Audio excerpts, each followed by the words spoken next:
नमस्कार, बहुत स्वागत है आपका एबीपी गंगा पर। आपके साथ मैं हूं कौशल सेठ और आप देख रहे हैं सुनो यूपी का मॉर्निंग एडिशन। नमस्कार, मैं हूं आपके साथ राजीव ढोंडियाल। तो शुरुआत करते हैं सुनो यूपी मॉर्निंग एडिशन की। सबसे पहले सबसे बड़ी खबर, पेरोल पर जेल से रिहा होंगे 10,000 से ज्यादा कैदी। इस वक्त की बड़ी खबर, पेरोल पर ये 10,000 से ज्यादा कैदी रिहा होंगे और यूपी की जेलों से 8 हफ्ते की पेरोल पर ये कैदी रिहा होंगे। कोर्ट के निर्देश पर कैदियों को रिहा करने के निर्देश और रिहा करने की तैयारियां भी शुरू कर दी गई हैं। पिछले साल पेरोल का पालन करने वाले कैदी पहले रिहा होंगे। सवाल यह है कि कहीं बड़ा जोखिम तो नहीं उठाया जा रहा है, क्योंकि जो संख्या है इन कैदियों की, कैदी है तो इसका मतलब अपराधी 10,000 से ज्यादा है। ऐसे में अगर ये वापस नहीं लौटे तो फिर क्या होगा?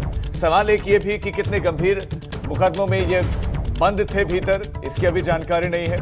तो बड़ी खबर आपको दे दें, पेरोल पर 10,000 से ज्यादा कैदी रिहा होंगे और कोर्ट के निर्देश पर इन कैदियों को रिहा करने की तैयारियां शुरू हो गई है। पिछले साल भी कुछ ऐसा ही हुआ था, पेरोल पर इनको रिहा किया गया था और जो वापस आ गए थे उनको प्राथमिकता दी जाएगी।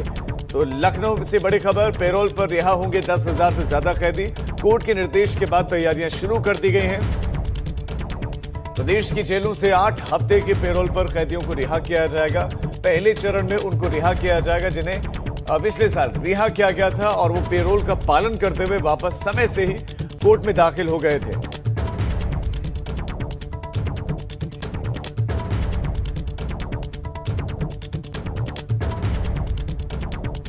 तो बड़ी खबर इस वक्त आपको दे रहे हैं, कोर्ट के निर्देश पर कैदियों को रिहा करने की तैयारियां शुरू हो गई हैं।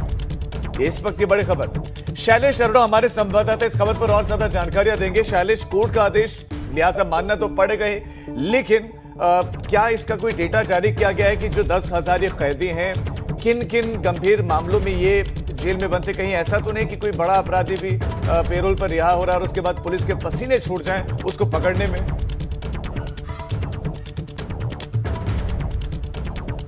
राजीव, देखिए, जिन कैदियों को छोड़ा जाना है वो ऐसे कैदी हैं जो कम गंभीर मामलों में इस समय जेल में बंद है और ऐसे ही लोगों को पेरोल पर छोड़ा जाना है। अगर हम पिछली बार की बात करें, जब कोरोना की फर्स्ट वेव आई थी, उस समय जिस तरह से कोरोना संक्रमण फैला था, जेलों में भी सबने देखा था और उसके बाद करीब 14,000 कैदियों को देखिए छोड़ा गया था। उसके बाद मुश्किलें भी आई थी जेल प्रशासन के सामने, क्योंकि बहुत से कैदी थे जो बाद में वापस नहीं लौट रहे थे। उसके लिए जो तय तिथि थी उस पर वापस नहीं आए थे, तो मशक्कत भी करनी पड़ी थी पुलिस को। इसीलिए देखिए, इस बार अगर बात करें तो जो रणनीति बनाई जा रही है वो ये है कि पहले चरण में उन कैदियों को छोड़ा जाएगा जिनको पिछली बार छोड़ा गया और वो तय समय पर खुद वापस आ गए थे। तो प्राथमिकता के नाम जो प्राथमिकता होगी वो उन कैदियों को दी जाएगी। दूसरी चीज़ देखिए, जेलों में भी संक्रमण फैल रहा है, ऐसे में उनकी सुरक्षा करना भी बहुत ज़रूरी है। यही वजह कोर्ट ने भी निर्देश दिए। अगर बात करें हाल फिलहाल की, तो देखिए सीतापुर जेल में आजम खान सपा सांसद बंद थे, वहाँ पर वो कोरोना संक्रमित हुए, तबीयत ज़्यादा बिगड़ी। अभी इस समय लखनऊ के मेदांता में वो भर्ती हैं, तबीयत ज़्यादा बिगड़ने पर उन्हें ICU में भी भर्ती किया गया है। तो और इसके अलावा भी तमाम मामले हैं जो जेल में कैदियों में संक्रमण से जुड़े हैं। कई मौतें भी हो चुकी हैं संक्रमित होने के बाद। तो कुल मिलाकर अगर कहा जाए तो देखिए, उनकी जान की सुरक्षा भी जरूरी है और इसीलिए कोर्ट ने निर्देश दिए और ये जो लिस्ट बनाई जाएगी, जो शासन और जेल प्रशासन मिलकर लिस्ट बना रहे हैं, काफी चिंता की बात है। इसी के चलते ये फैसला भी लिया गया है। आगे बढ़ते हैं, गाजियाबाद की बात कर लेते हैं, जहां एक सोसाइटी से एक ऐसा मामला सामने आया है। क्रॉसिंग रिपब्लिक की एक सोसाइटी के फ्लैट में रहने वाले परिवार में 6 सदस्यों में से 4 की मौत हो गई, जबकि परिवार में 8 और 6 साल की 2 बच्चियां बची हैं। 27 अप्रैल को पहली मौत दुर्गेश नाम के शख्स की हुई। उसके बाद 4 मई को दुर्गेश के बेटे और 5 मई को दुर्गेश की पत्नी इस दुनिया से चल बसी। इसके बाद दुर्गेश की पुत्र वधू निर्मला की मौत 7 मई को हो गई। तो परिवार के 6 सदस्यों में से 4 लोगों की मौत हो गई और इसके बाद सिर्फ 2 बच्चे बचे। दोनों बच्चियों को 11 दिन के अंदर परिवार के 4 लोगों की मौत के बाद कैसा सदमा झेलना पड़ा होगा, ये अंदाजा आप लगा सकते हैं। क्रॉसिंग रिपब्लिक क्षेत्र का ये मामला है।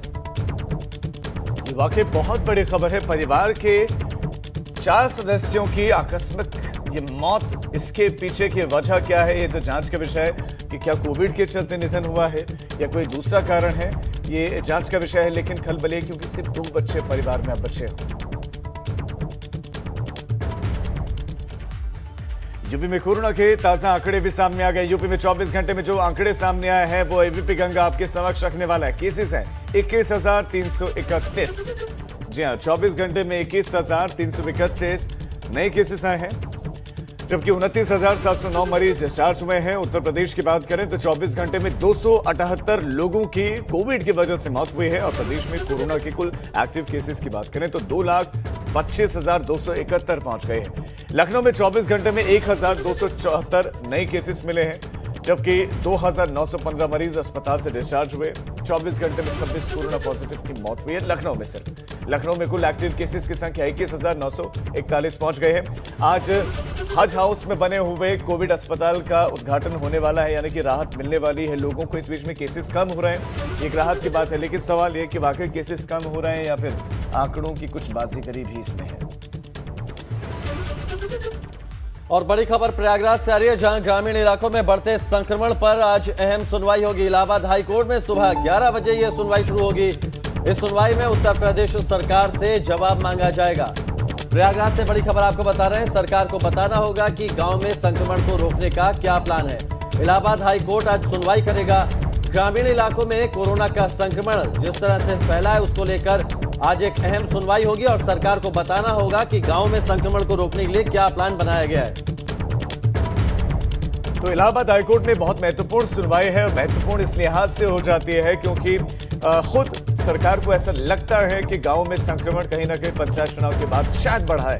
यही वजह है कि एक विशेष अभियान वहां पर टेस्टिंग का चल रहा है, उसे एक्सटेंड उसको बढ़ाया भी क्या, लेकिन इस बीच में संक्रमण को रोकने का प्लान क्या है ये आज सरकार को बताना होगा।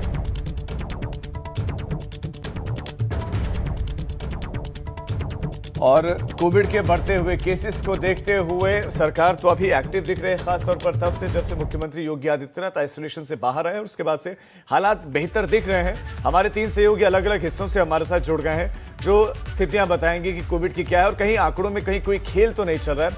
सबसे पहले हम आपके पास आना चाहते हैं मोहम्मद मोइन प्रयागराज से, क्योंकि बहुत महत्वपूर्ण सुनवाई आज होने वाली है। 11 बजे सुनवाई शुरू होगी। सरकार की तरफ से जवाब कौन दाखिल करेगा और क्या जवाब दिया जा सकता है वहां पर, क्या इस बारे में सोर्सेज से कुछ जानकारी मिल पाई?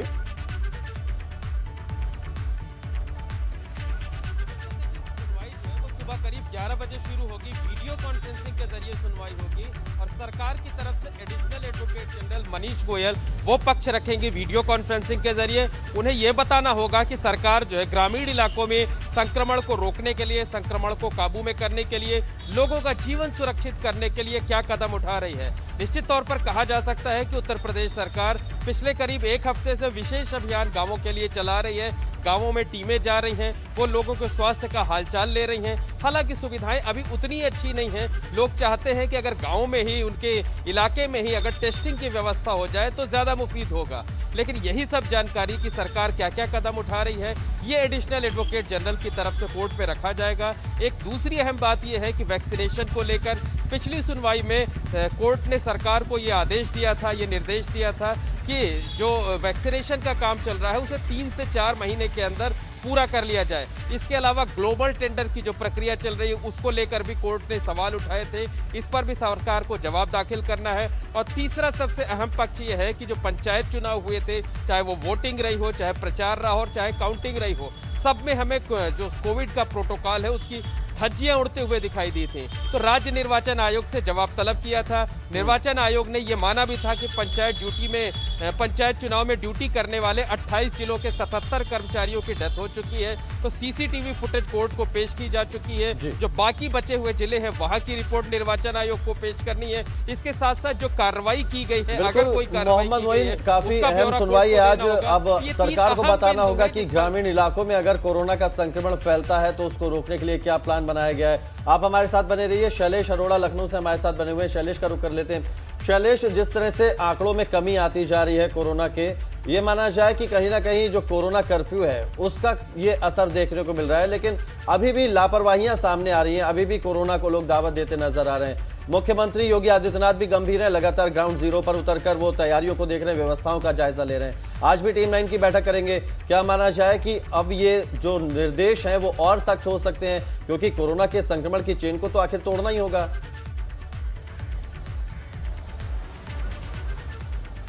देखिए, बिल्कुल आप सही कह रहे हैं कि कहीं ना कहीं ये जो आंकड़ों की कमी है, ये बिल्कुल तय मानकर चलिए कि ये कोरोना कर्फ्यू का ही असर है। क्योंकि जब फर्स्ट वेव आई थी, लॉकडाउन लगा था, तब भी जब तक लॉकडाउन रहा तब तक आंकड़े कम रहे। लॉकडाउन खुलने के बाद जैसे जैसे चरणवार तरीके से लॉकडाउन खुला, गतिविधियां बढ़ी, वैसे वैसे कोरोना के केसेस भी बढ़ते गए थे। और इस बार भी यही देखने को मिल रहा है कि अगर आप देखें 1 मई से जब से कोरोना कर्फ्यू लगा, केसेस में कमी आनी शुरू हुई, डिस्चार्ज की संख्या बढ़ी है, जो नए केस हैं वो कम हुए हैं। लखनऊ की बात करें, जहाँ 6-6 हज़ार केस आ रहे थे एक दिन में, वहाँ पर 1200 के आसपास केस आ रहे हैं, 1200 से 1250। तो निश्चित रूप से बड़ी संख्या में केसेस जो है वो कम हुए हैं। और अगर बात करते हैं आगे तैयारियों की, देखिए टीम 9 की बैठक रोज हो रही है और इसको लेकर निर्देश भी दिए जा रहे हैं लगातार सरकार की तरफ से। बहरहाल आगे 17 मई तक अभी फिलहाल जो ये कोरोना कर्फ्यू लगाया गया है वो आगे एक्सटेंड होगा या नहीं, ये जाहिर सी बात है कि 16 मई को समीक्षा की जाएगी एक बार फिर से इन सभी चीज़ों की, इन सभी हालात की, कि जो कोरोना कर्फ्यू था उससे कितना असर पड़ा है। क्योंकि देखिए एक और बड़ी चीज़ है, लोगों की जीविका का भी ध्यान रखना है। आखिर उनको खाना पीना ये कैसे मिलेगा, उनकी आर्थिक स्थिति जो है, जो लोग रोज़ाना कमाने खाने वाले, उनकी परिस्थितियों को देखना है। लगातार देखिए उसके लिए निर्देश भी दिए गए थे कि कम्युनिटी किचन चलाए जाएं, लेकिन फिलहाल कम्युनिटी किचन भी नहीं चलने शुरू हुए। तो कहीं ना कहीं जो रेडी वाले लोग हैं, जो रिक्शा चालक है, मजदूर हैं, श्रमिक है इस वर्ग के, उनकी मुसीबतें बढ़ी हैं। तो लगातार निश्चित रूप से बैठक जो होगी उसमें इन चीज़ों पर भी चर्चा हो सकती है और देखना होगा कि उनको चलिए, कुल मिलाकर आज की जो बैठक है वो महत्वपूर्ण आप बता रहे हैं। शैलेश, आप हमारे साथ बने रहे। एक बार बलराम का रुख कर लेते हैं, नोएडा से हमारे साथ बने हुए। बलराम, आज हमने खबर दिखाई थी, देवरिया से खबर दिखाई थी, जहां पर लोगों की मौत हो रही, कई गाँव में लोगों की मौत हो गई, कहीं पर 15, कहीं पर 20, और लोग कह रहे हैं कि कोविड की वजह से मौत हो गई, लेकिन कोई अधिकारी नहीं आ रहा है, टेस्टिंग नहीं हो रही है। इसीलिए सवाल उठ रहे हैं कि कहीं ये खेल तो नहीं चल रहा है, ये आंकड़ों में बाजीगरी तो नहीं हो रही है। तो नोएडा में आप बताइए कि आंकड़े क्या कह रहे हैं पेपर में और असल स्थितियां क्या है?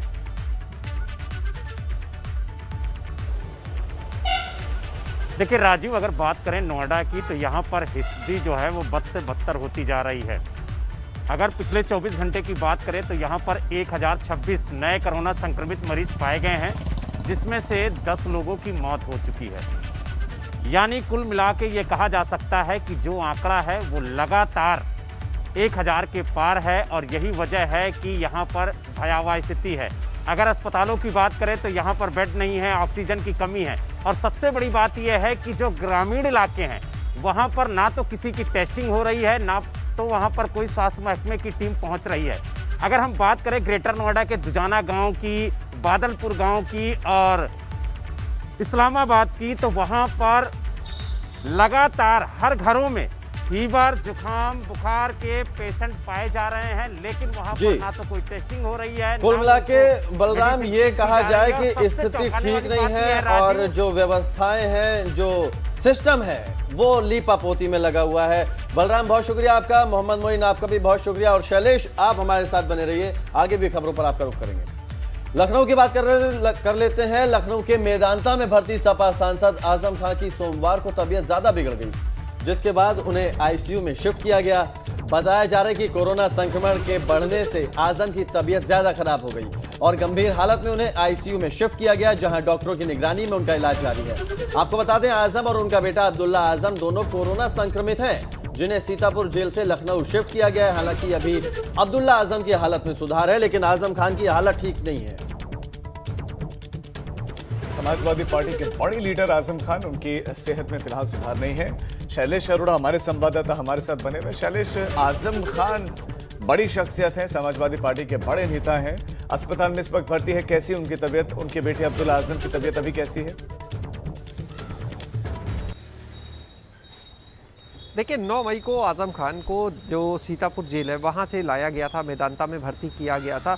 और यहाँ पर डॉक्टर्स ने बताया था, जब 9 मई को उनको लाया गया तभी से देखिए ऑक्सीजन सपोर्ट पर उनको उसी समय रखा गया था। और डॉक्टर्स ने बताया था कि जो उनके बेटे हैं अब्दुल्ला आजम खान, उनकी तबीयत ठीक है, उनमें भी कोरोना है लेकिन तबीयत ठीक है, कोई चिंता की बात नहीं है। लेकिन सपा सांसद आजम खान जो है उनमें कोरोना के मॉडरेट सिम्टम्स, यानी कई सिम्टम्स मिले थे और उसके बाद उनको रखा गया ऑक्सीजन सपोर्ट पर। कल तबीयत थोड़ी और बिगड़ती है, जिसके बाद उनको आईसीयू में शिफ्ट किया गया था। फिलहाल अभी अस्पताल प्रशासन की तरफ से आज सुबह अभी अपडेट नहीं आया है।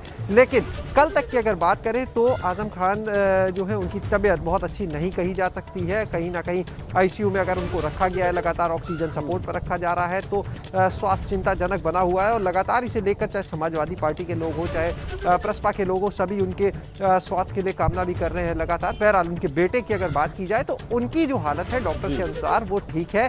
कोरोना जरूर है लेकिन ऐसे सिम्टम नहीं है जो चिंता की कोई बात हो। फिर भी उन्हें डॉक्टर्स की निगरानी में लगातार रखा गया। क्या बता रहे हैं कि डॉक्टरों की निगरानी में इस वक्त वो हैं और उनका उपचार चल रहा है, आईसीयू में वो है। बहुत शुक्रिया शैलेश आपका इस जानकारी के लिए। अब बात उस खबर की करते हैं जो इन दोनों सुर्खियों में बनी हुई है। लखनऊ में थाईलैंड की युवती की मौत के मामले में लखनऊ पुलिस को अहम सुराग हाथ लगे। जांच कर रही टीम को गोमती नगर के 2 स्पा सेंटर में सीसीटीवी कैमरे की डीवीआर और अहम दस्तावेज हाथ लगे हैं। दरअसल इसी स्पा सेंटर में थाईलैंड की वो लड़की काम करती थी। पुलिस सूत्रों की माने तो जांच में 150 से ज्यादा नेताओं और कारोबारियों के स्पा सेंटर से कनेक्शन की जानकारी मिली है।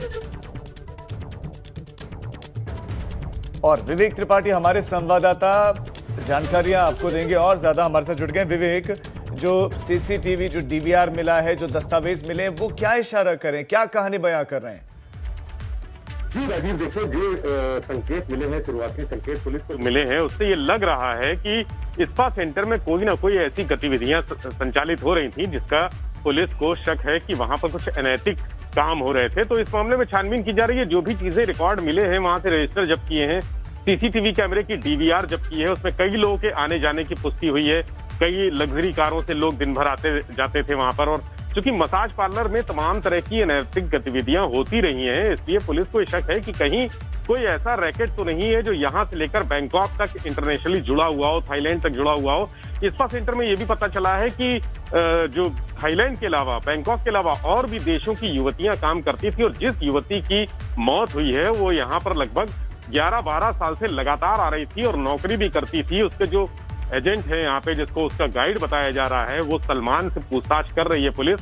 कल ही पुलिस ने स्पा सेंटर को सील कर दिया है और वहां से जो जरूरी दस्तावेज है, जो महत्वपूर्ण कागजात हैं, रजिस्टर है, फुटेज है, वो सब जब्त कर लिए। इसकी छानबीन चल रही है। अब पुलिस जो स्पा सेंटर का मालिक है और रायपुर के माफ कीजिएगा, रायपुर में जो बिल्डर है राकेश शर्मा, उससे पूछताछ की तैयारी कर रही है। उसको नोटिस भेजा जाएगा, उसको पूछताछ के लिए बुलाया जाएगा। उसके बाद ये स्थितियां और क्लियर होंगी। जो अभी जो राज्यसभा सांसद हैं, उनके बेटे का भी जो नाम आ रहा है, उनके नाम उछल रहा है लगातार इस मामले में। तमाम बड़े और नाम उछल रहे हैं, शहर के कुछ बड़े बिल्डर भी इसमें नाम सामने आ रहे हैं, तो उनसे भी पूछताछ की जा सकती है। अब इस मामले में क्या खुलासा होता है विवेक, अब ये पुलिस की जांच के बाद ही सामने आ पाएगा। फिलहाल बहुत शुक्रिया आपका तमाम जानकारी के लिए। और इसी खबर के साथ इस बुलेटिन सुनो यूपी मॉर्निंग एडिशन में फिलहाल। और एक छोटे से ब्रेक के बाद देखिए पहाड़ प्रभात मेरे साथ। धन्यवाद।